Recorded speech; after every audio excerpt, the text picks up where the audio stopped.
Lesson number 2, Thursday, October 6. The first gospel promise. Genesis 3:15 and 21 says, "And I will put enmity between you and the woman, and between your seed and her seed. He shall bruise your head, and you shall bruise his heel." Verse 21.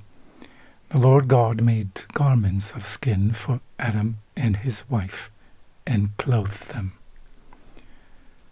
What hope can be found in these verses for all of humanity?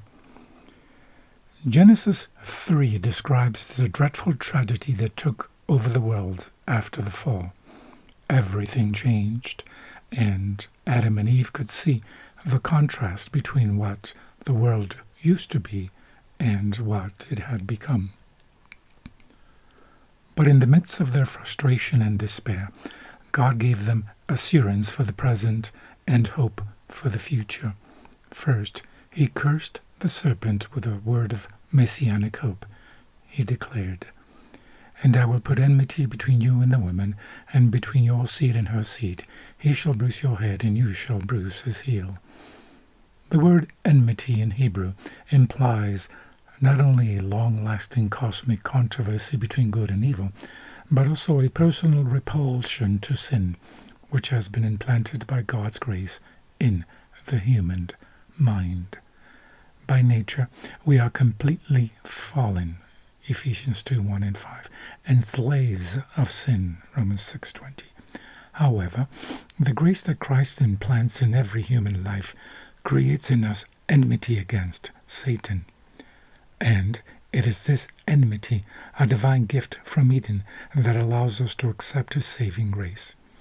Without this converting grace and renewing power, humanity would continue to be the captive of Satan, a servant ever ready to do his bidding. The Lord next used an animal sacrifice to illustrate this messianic promise. Genesis 3:21.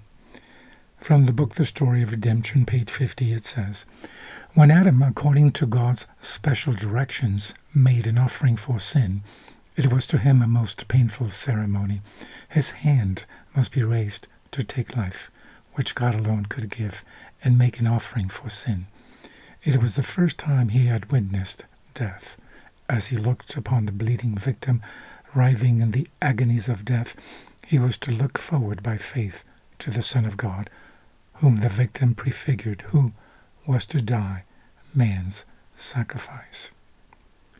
2 Corinthians 5:21 says, "For our sake he made him to be sin who knew no sin, so that in him we might become the righteousness of God." Hebrews 9:28 says, "So Christ, having been offered once to bear the sins of many, will appear the second time, not to deal with sin, but to save those who are eagerly waiting for him." What do these texts teach us about what first was revealed in Eden? Knowing that they would eventually die, Adam and Eve left the Garden of Eden. But they did not leave naked or with their own fig leaf coverings.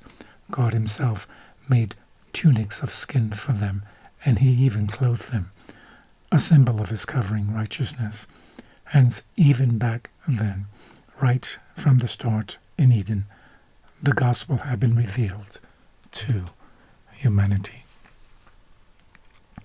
From the book Early Writings, page 149, it says, "Sorrow filled heaven as it was realized that man was lost, and that world which God had created was to be filled with mortals doomed to misery, sickness, and death, and there was no way of escape for the offender.